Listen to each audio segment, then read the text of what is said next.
નમસ્કાર વિદ્યાર્થી મિત્રો, કાયદા વિષયની લેક્ચર સિરીઝમાં હું મહેશ મિશ્રા આપ સૌનું ફરીથી એકવાર હાર્દિક સ્વાગત કરું છું. આપણે ભણી રહ્યા છીએ BNS ભારતીય ન્યાય સંહિતા, અને ભારતીય ન્યાય સંહિતાના આપણે પ્રકરણ નંબર 10 પર પહોંચ્યા છીએ, જેનું નામ છે સિક્કા, ચલણી નોટ, બેંક નોટ અને સરકારી સ્ટેમ્પ સંબંધી ગુના. ક્યાંથી ક્યાં સુધી છે? કલમ 178થી લઈને કલમ નંબર 188 સુધી. બહુ જ નાનો પ્રકરણ છે, 10 કલમો જેટલા એની અંદર આવેલ છે, અને એમાંથી પણ આપણે જે ઇમ્પોર્ટન્ટ કલમો છે એવી અંદાજિત 6-7 જેટલી કલમો જોવાની છે. તો હવે એ કલમોને સ્ટાર્ટ કરીએ. સિક્કા અને સરકારી સ્ટેમ્પ. તો અહીંયા સિક્કા અને સરકારી સ્ટેમ્પ કયા સિક્કાની વાત થાય છે? તો અહીંયા સિક્કાની વાત થાય છે જે કોઈન હોય છે એ. કોઈન એટલે કે જે આપણે 10નો સિક્કો, 20નો સિક્કો અત્યારે જે માર્કેટમાં ચાલે, 5નો સિક્કો જે ચાલે એ સિક્કાની વાત થાય છે. પછી બીજો આવે છે બેંક નોટ, ચલણી નોટ, જે આપણે નોટ ઉપયોગ કરીએ છીએ 10, 20, 50, 100, 200, 500ની, બરાબર. ત્યાર પછી બેંક નોટ, પછી સરકારી સ્ટેમ્પ. સરકારી સ્ટેમ્પ એટલે શું? તો આપ જોતા હશો કે જ્યારે કોઈ દસ્તાવેજ કરાવવાનો હોય તો 500, 1000, 2000 લખેલું હોય છે, તો એ સરકારની આવક માટે બનાવેલો એક સ્ટેમ્પ કહેવાય, બરાબર. તો એ જે છે એ સરકાર દ્વારા બનાવેલી વસ્તુઓ છે. એનો કોઈ ડુપ્લિકેટ બનાવે છે, એનો ઉપયોગ કરે છે ખોટી રીતે, તો એને શું સજા થવી જોઈએ એના વિશે ચર્ચા કરવામાં આવ્યું છે આ પ્રકરણની અંદર. ઓકે, 1 બાય 1 જોઈશું એની તમામ કલમોને. કલમ નંબર આવે છે 178. ખોટા સિક્કા, સરકારી સ્ટેમ્પ, ચલણી નોટ અથવા બેંક નોટ બનાવવા બદલ સજા. જો આ ખોટા સિક્કાઓ અથવા સરકારી સ્ટેમ્પ અથવા ચલણી નોટ અથવા બેંક નોટ એને બનાવે છે, તો એ બનાવવા બદલ શું સજા થશે એના વિશે ચર્ચા કરવામાં આવ્યું છે આ કલમમાં. શરૂઆતની 4 કલમો જે છે એ બહુ સરળતાથી યાદ કરી શકાય એવી છે. કેમ? પહેલામાં બનાવે છે, પહેલા બનાવવા બાબતે સજા થશે. કયા કલમમાં? 178માં. ઓકે. પછી 179માં કહેશે કે ભાઈ ઉપયોગમાં લેવા માટે. પહેલા બનાવવા બદલ સજા થશે, પછી ઉપયોગમાં લેવા બદલ સજા થશે. 180માં છે કે પોતાના કબજામાં રાખવા બદલ સજા. કબજામાં રાખે એના વિશે ચર્ચા થશે. અને પછી 181માં છે સાધન સામગ્રી.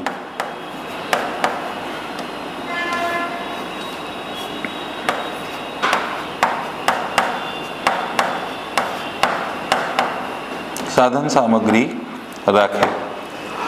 તો પહેલા બનાવવા બદલ શું સજા થશે, પછી ઉપયોગ કરવા બદલ શું સજા થશે. એટલે કે આ બધા જે વસ્તુઓ લખેલી છે અહીંયા, ખોટા સિક્કા, સરકારી સ્ટેમ્પ, ચલણી નોટ, બેંક નોટ, એ બનાવવામાં આવે તો એની શું સજા, ઉપયોગમાં કરે તો એની શું સજા, પોતાની કબજામાં રાખે, પોતાની પાસે રાખે તો એની શું સજા.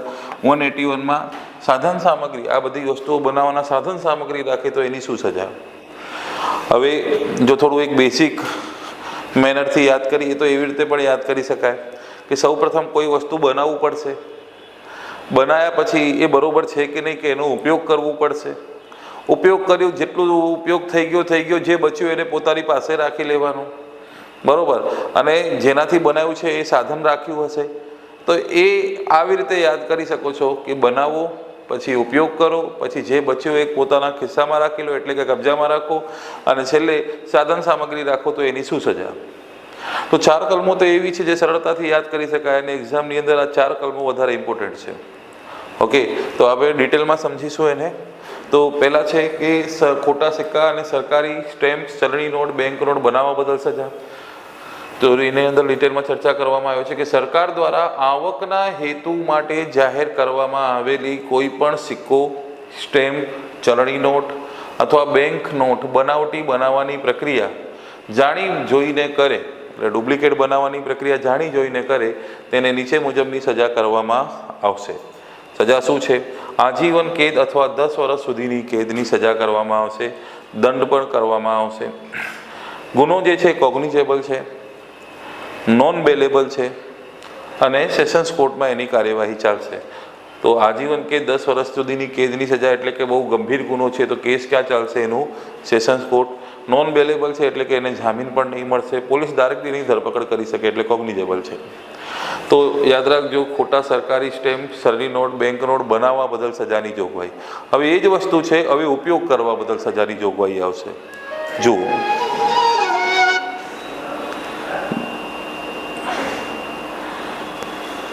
થોડું વોલ્યુમ કમ કરી દઉં.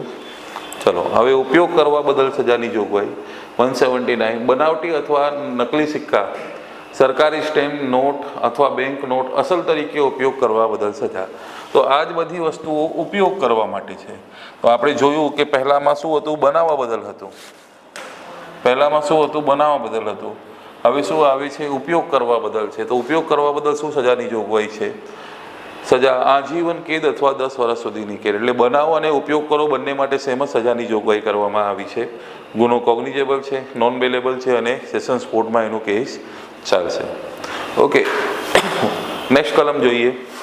તમને સમજાયું, પહેલાં બનાવવામાં આવશે, પછી ઉપયોગ કરવામાં આવશે, પછી શું? કબજામાં રાખવા બદલ. તો જુઓ, બનાવટી અથવા નકલી સિક્કા, સરકારી સ્ટેમ્પ, ચલણી નોટ અથવા બેંક નોટ કબજો રાખવા બદલ સજા. તો અહીંયા હવે કબજામાં રાખે છે.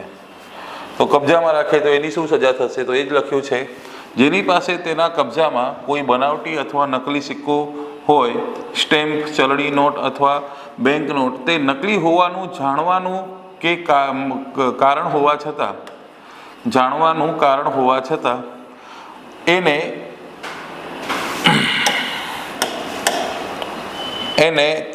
તેનો અસલી તરીકે ઉપયોગ કરવાનો ઈરાદો હોય તો તેને નીચે મુજબની સજા થશે. એટલે શોર્ટમાં આટલું બધું લાંબુ ખેંચ્યું છે. એ કબજો રાખે, અને કબજો રાખવાનું મુખ્ય કારણ એ છે કે આગળ જઈને એને અસલી તરીકે ઉપયોગ કરીશ. તો કબજો રાખવા બદલ સજાની વાત કરીએ તો સજા થોડી ઓછી છે. 7 વર્ષ સુધીની કેદની સજા અથવા દંડ અથવા બંને સજા કરવામાં આવશે. ગુનો કોગ્નિઝેબલ છે, નોન બેલેબલ છે. કેસ ક્યાં ચાલશે? સેશન્સ કોર્ટની અંદર એનો કેસ ચલાવવામાં આવશે. ચલો, આગળની કલમ જોઈએ. તો પહેલાં મેં બતાવ્યું કે બનાવવા બદલ, પછી ઉપયોગ કરવા બદલ, પછી કબજામાં રાખવા બદલ, અને હવે શું? સાધન સામગ્રી રાખ્યું છે. જે આ બધું બનાવ્યું એનું સાધન સામગ્રી રાખે તો એની શું સજા થશે એના વિશે ચર્ચા. નેક્સ્ટ કલમ આવે છે કલમ નંબર 181. જુઓ, બનાવટી અથવા નકલી સિક્કા, સરકારી સ્ટેમ્પ, ચલણી નોટ અથવા બેંક નોટ બનાવવા માટે સાધનો અથવા સામગ્રી બનાવવાની અથવા રાખવા બદલ સજા. તો જે સાધનો બનાવે અથવા સામગ્રી બનાવે અથવા એ સાધન સામગ્રી રાખે તો એની શું સજા થશે એના વિશે વર્ણન છે. તો એની સજા છે આજીવન કેદ અથવા 10 વર્ષ સુધીની કેદ. કાં તો આજીવન કેદની સજા કરવામાં આવશે, કાં તો 10 વર્ષ સુધીની કેદની સજા કરવામાં આવશે. આની અંદર પણ ગુનો શું છે? કોગ્નિઝેબલ છે, નોન બેલેબલ છે, અને કેસ ક્યાં ચાલશે? સેશન્સ કોર્ટની અંદર એનો કેસ ચલાવવામાં આવશે. ક્લિયર થયું? એટલે ગુનો ગંભીર છે જ્યારે આપણું એને સાધન પણ રાખીએ તો પણ. આ કલમો જે હતા એ મહત્વના હતા. એના પછી પણ કલમો છે અમુક જે છૂટાછવાયા છે, એ જોઈશું. ફરીથી મેં તમને એ જ ચર્ચા કરું છું કે જે મહત્વની કલમો છે એક્ઝામ લક્ષી, એ જ ભણાવી રહ્યો છું. તો અમુક કલમો સ્કીપ કરીશ તો પછી એવું નહીં વિચારવાનું કે સર આવું કેમ છોડી દીધું. 10 માર્કનો કાયદો છે.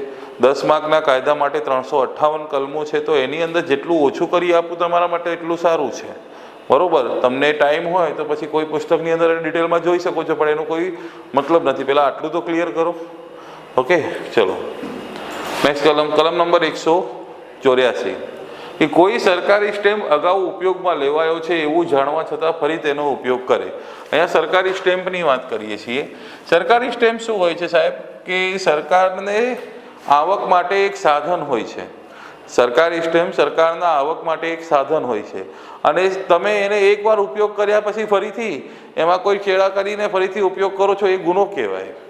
બરોબર? તો એના વિશે સજાની જોગવાઈ છે કે જે કોઈ વ્યક્તિ રાજ્યની આવક માટે સરકારે બહાર પાડેલા જે સ્ટેમ્પનો અગાઉ ઉપયોગ થઈ ચૂક્યો હોય એવું પોતે જાણતી હોય, તે સ્ટેમ્પનો કપટપૂર્વક અથવા સરકારને નુકસાન કરવાના ઈરાદાથી પ્રયોજન માટે ઉપયોગ કરે તો તેને નીચે મુજબની સજા થશે. સજા શું થશે?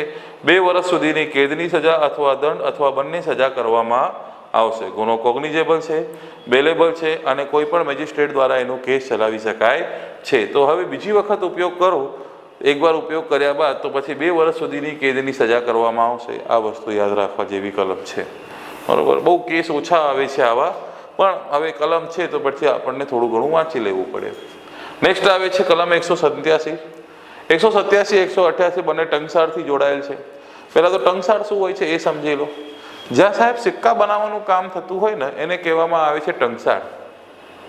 જ્યાં સિક્કો બનાવવાનું કામ કરવામાં આવતું હોય, કોઈન, એને કહેવાય ટંકસાળ. જ્યાં સુધી મારું નોલેજ છે તો એ અત્યારે ભારતના 4 રાજ્યો એવા છે જ્યાં બનાવવામાં આવે છે. એક મધ્યપ્રદેશના દેવાસમાં, એક પશ્ચિમ બંગાળના દુર્ગાપુરમાં, એક મહારાષ્ટ્રના નાસિકમાં, એક કર્ણાટકના ત્રાવણકોરમાં. આ 4 જગ્યાએ સિક્કા બનાવવાનું કામગીરી થતું હોય છે. તો જ્યાં સિક્કા બનાવવાનું કામગીરી થાય છે ત્યાં આ જે કલમો છે ટંકસાળથી જોડાયેલ એ વધારે જોવા મળે. બાકી અહીંયા ચાન્સીસ નથી. છતાં પણ આપણે એકવાર જોઈ લઈએ શું કહેવા માંગી છે કે ટંકસાળમાં નોકરી કરતી વ્યક્તિએ કાયદાથી નક્કી કરેલા વજન અથવા મિશ્રણથી જુદા વજનના મિશ્રણમાં સિક્કા બનાવવા. ટંકસાળમાં જે નક્કી કર્યું છે કે આટલા વજન, આટલા ભાર, આટલા મિશ્રણો કરીને સિક્કો બનાવવાનું છે, એના કરતાં જુદું મિશ્રણ કરીને સિક્કા વગેરે બનાવે છે તો એને શું સજા થવી જોઈએ એના વિશે જોગવાઈ કે જે કોઈ વ્યક્તિ ભારતમાં કાયદેસર રીતે સ્થપાયેલ કોઈ ટંકસાળમાં પોતે નક્કી કરતી હોય તે ટંકસાળમાંથી બહાર પડતા સિક્કાને કાયદાથી નક્કી કરેલા વજન અથવા મિશ્રણથી જુદા વજનના અથવા મિશ્રણવાળા બનાવવાના ઈરાદાથી કોઈ કૃત્ય કરે અથવા જે કોઈ કૃત્ય કરવા માટે પોતે કાયદેસર રીતે બંધાયેલ હોય તે કાર્ય ન કરે તેને નીચે મુજબની સજા કરવામાં આવશે. તો સજા કેટલી છે? 7 વર્ષ સુધીની કેદ અથવા દંડ અથવા બંને સજા કરવામાં આવશે. ગુનો કોગ્નિઝેબલ છે, નોન બેલેબલ છે અને ફર્સ્ટ ક્લાસ મેજિસ્ટ્રેટ પાસે એનો કેસ ચાલશે. તો એટલું યાદ રાખો, બહુ લાંબુ ખેંચેલું છે શોર્ટમાં, કે ટંકસાળમાં કામ કરતો હોય અને એને જેટલું કહેવામાં આવ્યું હોય એના કરતાં વધારે મિશ્રણ કે ઓછા મિશ્રણમાં ઉપયોગ કરીને સિક્કા વગેરે બનાવે છે તો એના બદલ સજાની જોગવાઈ છે. હવે ક્યાં જોવા મળે આવા કેસો?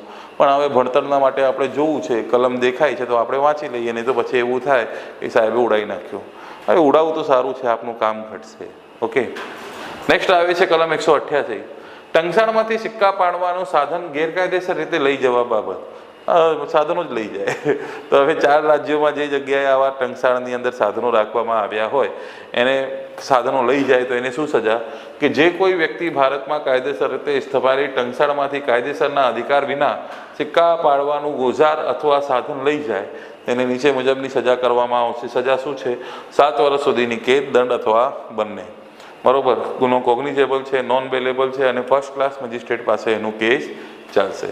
ઓકે, તો જે મહત્વના કલમો હતા આ પ્રકરણની અંદર એ આટલા જ હતા. ઓકે, શરૂઆતના 4 કલમો જે છે એ બહુ ઇમ્પોર્ટન્ટ છે, એક્ઝામમાં પૂછવાની સંભાવના હોય.